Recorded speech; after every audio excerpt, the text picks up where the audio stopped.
حضرت ابو ہریرہ رضی اللہ تعالی عنہ سے روایت ہے، نبی کریم صلی اللہ علیہ وسلم نے فرمایا، جس نے کسی مومن سے دنیا کی تکلیفوں میں سے کوئی تکلیف دور کی، اللہ تعالی اس کی قیامت کی تکلیفوں میں سے کوئی تکلیف دور فرما دے گا۔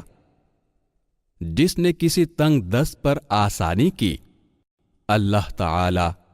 اس پر دنیا و آخرت میں آسانی فرمائے گا۔ جس نے کسی مسلمان کی پردہ پوشی کی، اللہ تعالی دنیا اور آخرت میں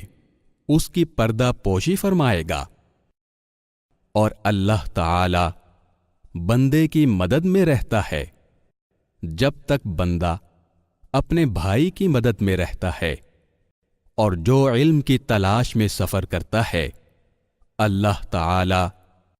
اس کے لیے جنت کا راستہ آسان فرما دیتا ہے۔ اور جو لوگ اللہ کے گھروں میں سے کسی گھر میں جمع ہو کر اللہ کی کتاب کی تلاوت کرتے اور آپس میں اس کی تدریس کرتے ہیں تو ان پر سکینت نازل ہوتی ہے، انہیں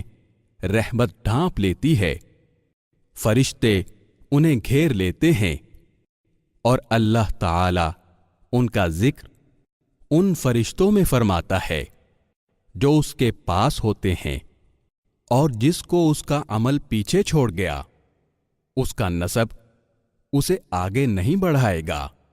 اسے امام مسلم نے روایت کیا ہے۔